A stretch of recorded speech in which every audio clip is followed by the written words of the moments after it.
कृष्णा, राधे राधे दोस्तों। स्वागत है आप सभी का आप सबके अपने चैनल श्याम दीवानी रीति में। तो दोस्तों कैसे हो आप सभी? आशा है आप सभी बहुत अच्छे होंगे। मैं भी बहुत अच्छी हूँ।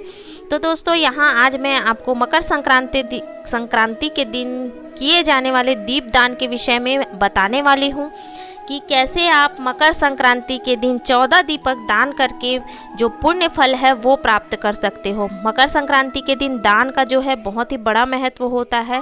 तो आप सभी जानते हो कि उस दिन दान धर्म का बहुत महत्व होता है। तो उसमें सबसे बड़ा दान जो है वो माना जाता है दीप दान का। तो आप चाहे तो पीतल के स्टील के दीपक ले सकते हो यदि आप सक्षम हैं तो। यदि आप सक्षम नहीं हैं तो मिट्टी के दीपक ले सकते हो। यदि वो भी ना आपको मिले तो आप मिट्टी के दीपक के यदि आपको अवेलेबल नहीं है, जो मिट्टी के दीपक हैं वो नहीं मिल रहे हैं नए, तो आप आटे का 14 दीपक बना लीजिए। और क्योंकि मकर संक्रांति है तो उस दिन 14 दीप दान किए जाते हैं। तो आप किन किन स्थानों पर दीपदान की करें जिससे आपको पुण्य की प्राप्ति हो, वही मैं आपको बताने वाली हूँ। आपको तिल के तेल का प्रयोग करना है। यदि दूसरे तेल लगा रहे हैं, आप दीपक में दूसरा तेल यूज़ कर रहे हैं, तो उसमें थोड़े से तिल जो हैं आपको डालने पड़ेंगे। सबसे पहला दीपक हम जलाएंगे हमारे ठाकुर जी के सामने। आपके पास जिस भी देवी देवता को मानते हैं उनके सामने सबसे पहला दीपक आपको लगाना है। तो दूसरा दीपक जो है हमारा जलेगा दोस्तों तुलसी मैया के सामने। तो मेरी तुलसी मैया अभी गमले में लगी हुई नहीं है, तो मैंने इस तरह से भी रखा हुआ है, क्योंकि जो पहले वाली तुलसी मैया थी वो पूरी तरह से सूख चुकी हैं। पता नहीं कीड़े वगैरह कुछ ख़राब हो गए थे। तो उसके बाद हम जलाएंगे तीसरा दीपक अपने शिवलिंग के सामने। यदि आपके पास शिवलिंग नहीं है तो आप किसी मंदिर में, शिवालय में जाकर ये दीपक जो है जला सकते हो। उसका भी बहुत ही बड़ा महत्व होता है। उसके बाद हमको जलाना है अपने घर की दहलीज पर दोस्तों। घर की दहलीज में आपको स्वास्तिक बनाना है इस तरह से। तो घर की दहलीज में आपको स्वास्तिक बनाने के बाद में आप वहाँ पर दीपदान कीजिए, ताकि जो खुशियाँ हैं, सुख समृद्धि है, हमारे घर में जो है प्रवेश कर सके। तो इस तरह से मैंने स्वास्तिक बनाकर दीपदान किया। उसके बाद हमें जलाना है अशोक के पेड़ के पास।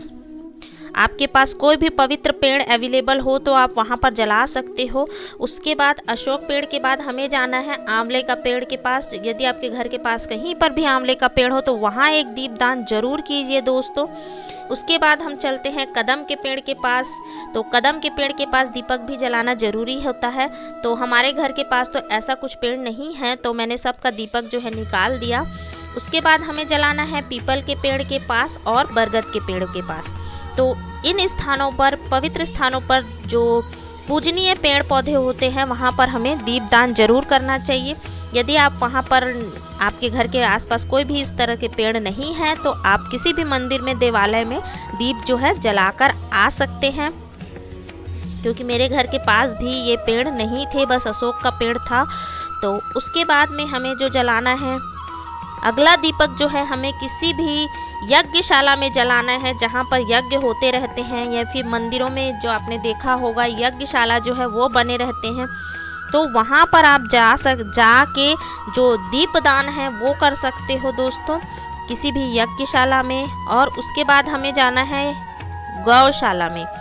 तो किसी भी गौशाला में आप जाकर, जहाँ पर गाय जो बंधती है, वहाँ पर आप दीपक जला सकते हैं। बस ध्यान रहे कि गाय, जो गौ माता है, उनके पास दीपक ना जलाएं, थोड़ी दूर में जलाएं, ताकि उनको कोई हानि ना हो। यदि आपके घर के आसपास कोई भी आपकी ग्राम देवी है, जैसे गाँव में होती है महामाया मंदिर वगैरह, और बड़े बड़े जो मंदिर होते हैं, ठाकुर देव होते हैं गाँव में, वहाँ पर आप, यदि आपके पास पेड़ अवेलेबल नहीं है तो उस स्थान पर जाकर आप जितने भी छोटे छोटे देवी देवता, ग्राम देवी देवता स्थापित होते हैं जगह जगह, वहाँ पर आप इनको जला सकते हो दीपक को। तो उसके बाद हमें दोस्तों गंगा मैया को किस प्रकार दीपदान करना है घर पर ही रहकर, यदि आप नहीं जा पाते हो गंगा घाट, तो किस तरह से हम घर पर ही रहकर दीपदान करेंगे, चलिए देख लेते हैं। मैंने यहाँ एक कांसे की जो थाली है वो ले ली है। आपको इसमें स्वास्तिक बनाना है दोस्तों, मैंने नहीं बनाया है। उसमें आपको गंगा जल डालना है। गंगा जल में जल पहले डाल लीजिए, उसके बाद आपको डालना है गंगा जल, अक्षत फूल और थोड़े से तिल के दाने डालने हैं। उसके बाद उसमें गंगा मैया को प्रणाम करते हुए घर पर ही इस प्रकार से आप गंगा मैया को दीपदान का जो फल है वो प्राप्त कर सकते हो। तो इस तरह से गंगा मैया को भी हमने जो दान है दीपदान वो कर दिया। तो चलिए फ्रेंड्स, अब चलते हैं हमारे जो पितरों के लिए हमें दीपदान करना है। सबसे लास्ट में हमें अपने पितरों के लिए जो दीपदान करना है वो इस प्रकार करना है हमको। तो मैं यहाँ पर बना रही हूँ स्वास्तिक, और ये किया जाता है दोस्तों दक्षिण दिशा में। पितरों को कुछ भी यदि हम अर्पण करते हैं तो वो दक्षिण दिशा में किया जाता है। तो इस तरह से पहले मैं स्वास्तिक बनाऊंगी। अपने घर के दक्षिण दिशा की ओर जाइए और किसी भी स्थान पर स्वास्तिक बना के दक्षिण मुख करके आपको जो दीप का दान है वो करना है।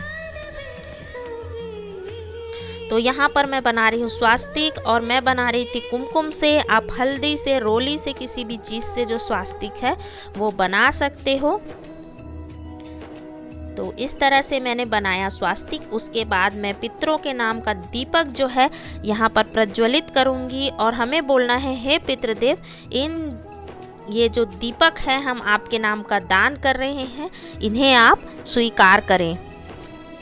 इस तरह हमें जो दीपदान का पुण्य फल है वो प्राप्त होता है दोस्तों। तो इस तरह से आप भी दीपक दान जरूर करें। यदि आपको मकर संक्रांति से रिलेटेड, दीपदान से रिलेटेड कोई भी आपके मन में सवाल हो तो आज हमें कमेंट बॉक्स में ज़रूर बताइएगा। मिलते हैं नए